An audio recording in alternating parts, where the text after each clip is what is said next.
Today I will be showing you some native species of freshwater fish that we can find in majority of European lakes. The reason why I've chosen this particular lake is how clear the water is over here. It's absolutely mind-blowing and it really cannot get any better in freshwater lake. This lake is also fairly deep and the deepest point is approximately 35 meters below the water surface. However, today I'll only be diving down approximately 4 to 5 meters. My main goal for today is to get some beautiful footage of carps and grass carps, which are very common in these waters, and maybe I'll come across some breams or roaches, maybe some perch, and with a bit of luck we may come across some pike or zander. It didn't take long and in shallow water I came across our first species of the day. European perch can be usually found in Europe and Asia, and this species is typically greenish in color with dark vertical bars on its sides and with red or orange coloring in the tips of its fins. If we would take a closer look to perch from this particular lake, it is really interesting to observe how pale the coloration of these fish actually is. This is caused by the ability of the fish to compress its pigment cells called chromatophores into minimum and that way camouflage with the background. If we would catch this same fish in a muddy murky lake, it would have much more deeper black stripes and also much more enhanced orange coloration in the fins.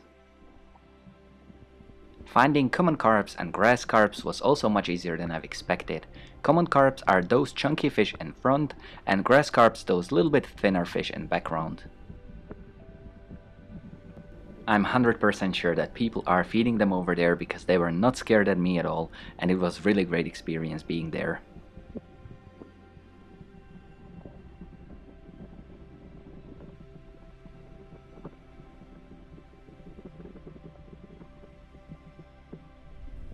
After that I've decided that I also want to record some carps in deeper water, and what I found when I was following one of them I didn't expect at all.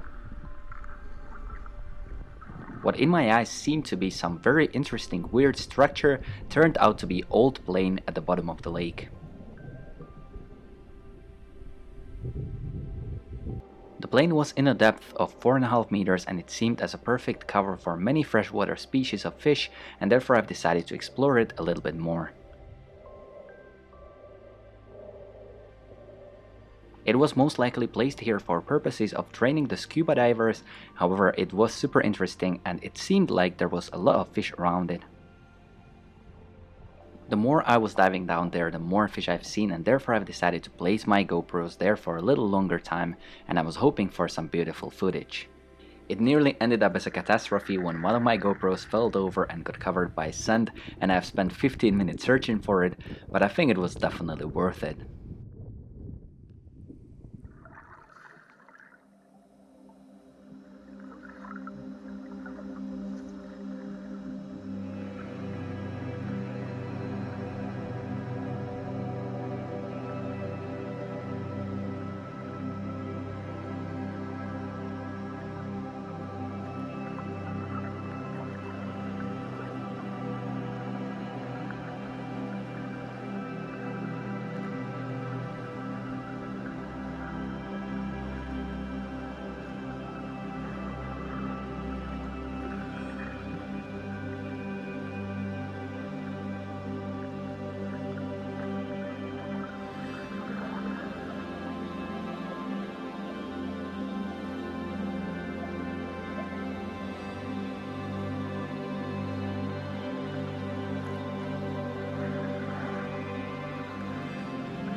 Okay guys, this is probably the last dive because even though we have beautiful sunshine over there, we have quite a big thunderstorm coming from that direction, so let's get down there for last time. So unfortunately, despite my efforts, I was not able to record the queen of our lakes, Pike, but maybe I'll be able to come back here at some point and try to record it again. However, I was able to record behavior that I have not seen before.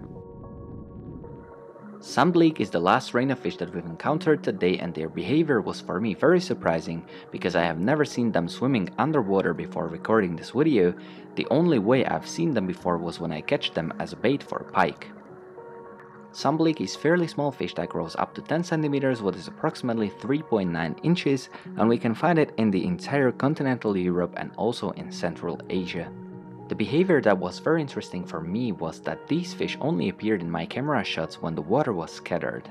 And as during the hot summer days there are hundreds of people swimming in these waters, this is actually a pretty cool and very sophisticated way of feeding. By swimming and walking, people actually scatter the water, and all the potential food that is in the substrate is steered up for these fish. They're basically leaving all the hard work to be done by us, and then they're just coming for easy feeding time.